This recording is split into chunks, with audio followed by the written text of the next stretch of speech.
అదే RTV app వార్తల్ని క్షణాల్లో చదివే అవకాశం ఉంటుంది. ఒక న్యూస్ పేపర్, ఒక టెలివిజన్ ఛానల్ మీ చేతుల్లో ఎప్పుడూ ఉంటాయి. ఏదైతే ప్రజలకు వాగ్దానం చేశామో మొట్టమొదటిసారి క్యాబినెట్లో తెలిపినాం. ఆర్డినెన్స్ రూపకంగా తీసుకొచ్చాం. ఆర్డినెన్స్ రేపు అసెంబ్లీ సమావేశంలో దాన్ని బిల్లు రూపకంగా ఆమోదం తెలుసుకోగలిగారు. ఈరోజు మీకు అందరికీ తెలుసు, వర్షాభావం ఉంది.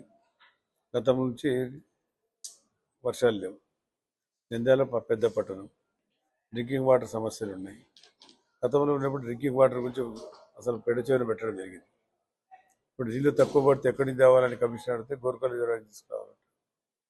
ఇక్కడే వెలుగోడు రిజర్వాయర్లు నీళ్ళు తగ్గిపోయినాయి, గ్రావిటీగా వస్తూ ఉన్నాయి. మనం ఇప్పుడు సమస్య వచ్చిందంటే అలగనూరు పోయింది, సర్వనాశనం చేసి పెట్టారు. గోరుకలే ఒకటి ఇప్పుడు మనకు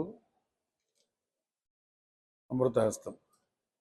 ఆ గోరుకలను కాపాడుకోవాల్సిన అవసరం ఉంది. ఇటు బనగానపల్లి కానీ, ఇటు పానెం కానీ, నంద్యాల పట్టణానికి కానీ నీళ్లు రావాలంటే గోరుకల్ నుంచి గోరుకల్ రిజర్వాయర్ తీసుకురావాలి. దాంట్లోనే కొద్ది నీళ్లు ఉన్నాయి. ఇంకా వర్షం రాకపోతే ఇక భగవంతుడు కాపాడాలి. బట్ దానికోసం నేను ఒక సమ్మర్ ట్యాంక్ను గతంలో ఏర్పాటు చేశాను. అదే సమ్మర్ ట్యాంక్ అనుకుని 150 ఎకరాలు ఉన్నాయి. గతం నుండి పాలకుల సమ్మర్ ట్యాంక్ను కూడా పట్టాలి అమ్ముకోవాలని చూసినారు, వ్యాపారం చేయాలనుకున్నారు. కానీ ఆ రోజు నంద్యాల ప్రజలు దాన్ని ప్రొటెస్ట్ చేసి నిలబెట్టుకున్నారు. దాన్ని 150 ఎకరాలు ఉంది, దాన్ని కూడా కాపాడుకుని ఆ రెండు కలిపితే పాత సమ్మర్ ట్యాంక్ ఇది కొత్తది తీసుకొని కలిపితే 300 ఎకరాలు అవుతుంది. నీళ్ళు నిల్వ చేసుకుంటే కనీసం ఒక 10-15 సంవత్సరాల కన్నా నీళ్ళు నిల్వ చేసుకోవడానికి అవకాశం ఉంటుందని చెప్పి దాన్ని ప్రపోజ్ చేయడం జరిగింది. ప్రజలు కూడా సహకరించాలా. కాబట్టి ఈరోజు పార్టీ అధికారం వచ్చిన తర్వాత మేము చేయవలసిన కార్యక్రమాలు చాలా ఉన్నాయి. చాలా విషయాలు చెప్పడం జరిగింది.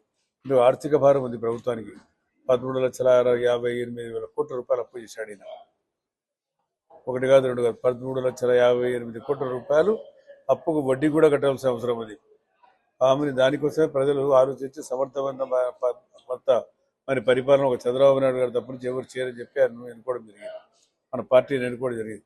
ఆయన అయితేనే అప్పు తీర్చాలా, వడ్డీ కట్టాలా, రాష్ట్ర అభివృద్ధి చేయాలా, ప్రజా సంక్షేమంలో మన పేద ప్రజలు కాపాడుకోవాల్సిన అవసరం ఉంది.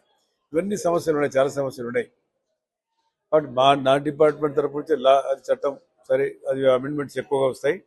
పెద్దలకు తెలుసు అమెండ్మెంట్ అంటే. ఇప్పుడు చూశారు మీరు. ఇప్పుడు మరిన్ని వీడియోస్ కోసం ఛానల్ ని సబ్స్క్రైబ్ చేయండి. లేటెస్ట్ అప్డేట్స్ కోసం వాట్సాప్ ఛానల్ ని ఫాలో చేయండి. అండ్ లింక్ డిస్క్రిప్షన్ లో ఉంది.